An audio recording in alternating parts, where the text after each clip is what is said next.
Now this morning. There's a mess here. It'll be probably about a half day, but we'll get it done.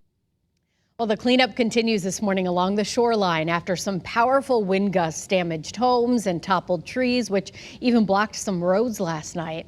They also led to power outages, and some are still in the dark this morning. Channel 3 Eyewitness News reporter Carolina Cruz is monitoring the situation for us. She joins us live with a look at how things are looking this morning. Good morning, Carolina. Good morning, Caitlin. We are in Old Saybrook this morning. This area was hit hard yesterday. We know that those wind gusts, they were relentless, some of them exceeding 60-mile-per-hour winds. So very powerful, and they knocked down some trees, including this one right here. We can tell that folks have kind of pushed it off to the side. We know that some of those winds also that knocked down those trees and branches, well, it also led to power outages because they were hanging on the power lines. The intensity of this storm, it was greater the closer you moved to the shoreline. That's where we saw a lot of those outages up and along the eastern border of the state. The strong winds, they created waves along the Long Island Sound that we usually don't see this time of year.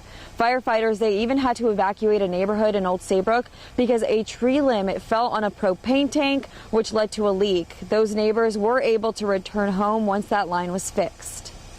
Some damage, wind damage, and loss of windows and trees down, and you have to be very careful. Could have easily gotten out of control, but I'm glad that everybody's safe now.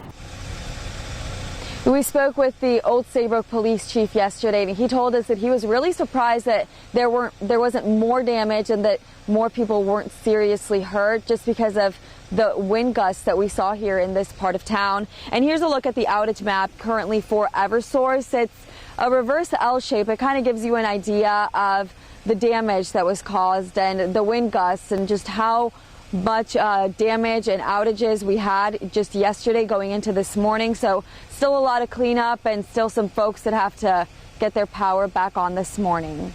For now, reporting in Old Saybrook, I'm Carolina Cruz, Channel 3 Eyewitness News.